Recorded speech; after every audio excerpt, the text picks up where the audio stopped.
Good morning. It is Saturday. The weekend is here. Thanks so much for checking in with us here at Atlanta News First Plus.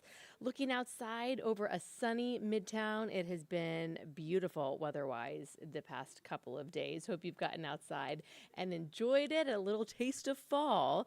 Are you ready for that, or do you want summer to hang around a little bit longer? No matter what you like, we've got something for you in the weather department.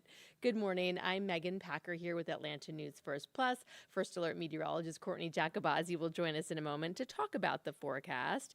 And here's a little hint. If you love the 90s, they are coming back. So you just have to wait a few days. She'll walk us through those details. I am here right now to get you caught up with what is making news this morning and staying on top of a bunch of developing stories this morning. And unfortunately, a very sad update to pass along out of Carroll County, where a deputy who was shot in the line of duty has died overnight. We did get word that Carroll County Deputy Taylor Bristow died days after he was shot in the line of duty.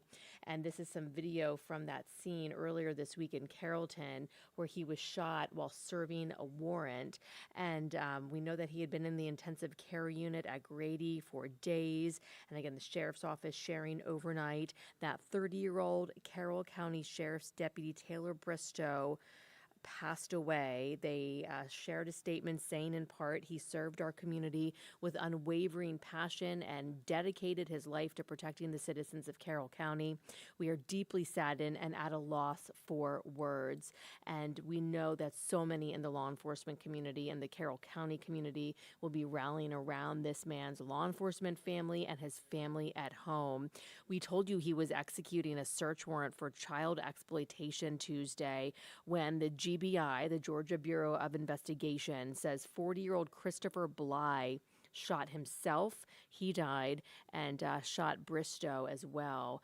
There at the scene, Bristow was airlifted to Grady Memorial Hospital in Atlanta, where again he has been receiving treatment until he died overnight. So we have a crew at the Carroll County Sheriff's Office right now. A memorial is already going up.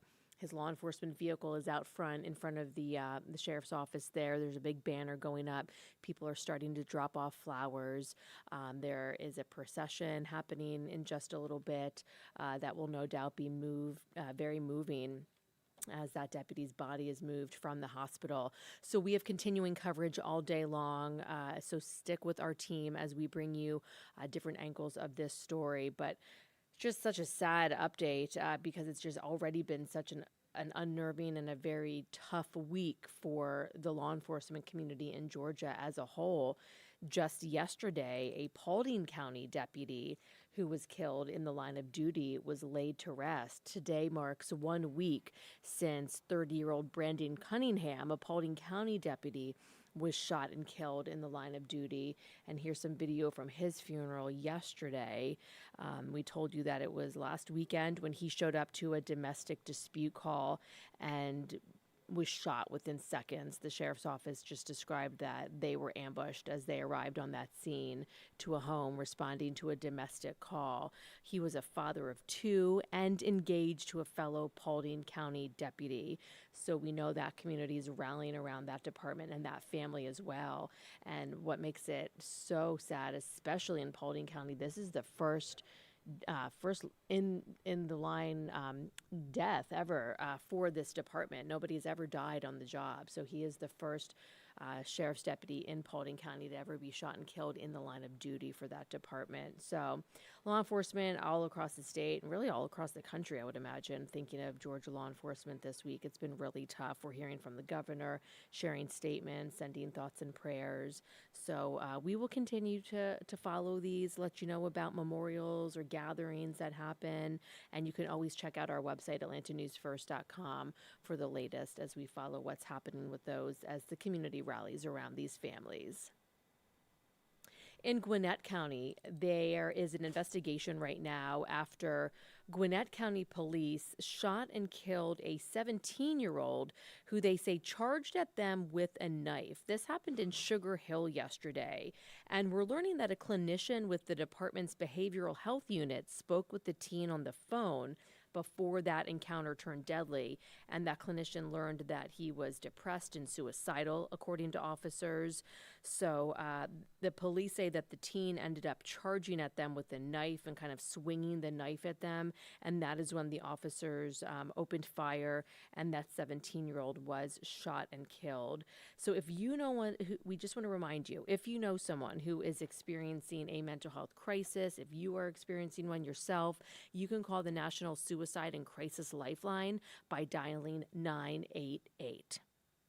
Today, people are running to remember Ahmaud Arbery, the 25-year-old who was killed while running in South Georgia 4.5 years ago. Arbury was chased by a father and a son in a pickup truck who harassed and then shot and killed him.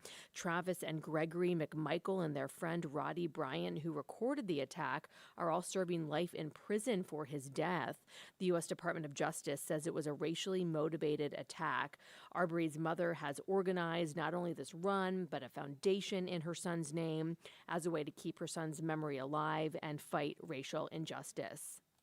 If you live in the city of Atlanta, applications are open once again for the popular electric bike rebate program. City of Atlanta residents can apply to get between $500 and $2,000 toward an e-bike. The first round of rebates had almost 9,000 applications. I would call that wildly popular, but only 413 people were selected. The majority of the rebates are set aside for lower income residents. Great day to get out and ride a bike. It is absolutely beautiful. It's been feeling a little bit like fall out there. So let's check in right now with First Alert meteorologist Courtney Jacobazzi as we take a look outside one more time. We can't get enough of this beautiful look of the city right now. Feels really nice. We had jackets on this morning, Courtney, but not for long. The 90s will be back. Yes. Did you miss them? Did you miss them? Because they will be back sooner than I'm sure a lot of you would hope. But overall, a beautiful start to the day, and it is going to be a really nice weekend. So as Megan said, get out and enjoy it. It's going to be really, really nice with lots of sunshine. The humidity will stay lower, but it will get hotter. So just prepare for that. The 90s are going to be back, and then it will only go up from there temperature-wise. I'm First Alert meteorologist Courtney Jacobazzi. I hope you enjoyed the last few days. It's just been gorgeous, and we continue that today. So let's talk about what to expect as we make our way through your Saturday.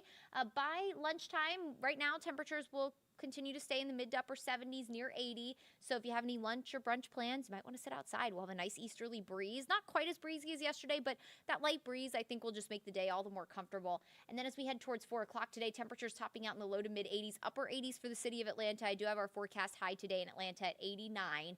And then as we head into the evening tonight, if you have any evening plans, maybe you're headed to dinner tonight or to any of the concerts going on across the area. We have a handful of events happening across Metro per usual on a Saturday. Temperatures will drop into the 70s again by around 8 o'clock, and then we'll continue to drop through into the 60s overnight tonight, and we'll wake up tomorrow morning nice and comfortable as well, with temperatures generally in the low to mid 60s. Here's a look at that Braves forecast. They've been doing really well. They've been on a hot streak since they've been home, and they are back at it again tonight at Truist Park. First pitch at 7:20. If you're headed to the Battery around 5, it is going to be a warm start, so we'll be closer to 90 degrees. Again, that humidity low, nice easterly breeze, so it'll be warm but comfortable. And then by 8 o'clock, just after first pitch, temperatures will drop into the low 80s, and by the time you're leaving Truist tonight, temperatures in the low 70s. Tomorrow, comfortable start. We'll start in the low to mid 60s again. I don't think we'll see quite as many upper 50s out there tomorrow, but the humidity will stay low, so it'll still be a pretty crisp start to the day. And then we'll head into the upper 80s to low 90s tomorrow afternoon. Tomorrow's 90-degree day kicks off a string of 90-degree days as a very strong ridge of high pressure that's out to our west. Underneath an area of high pressure, air sinks. When air sinks, it warms. Look at how warm the temperatures are expected to climb in the central part of the United States today. We're talking 100-degree heat in places like Wichita, northern Texas, Oklahoma, Dallas, and Austin close to 100. They had record heat this week out in Austin.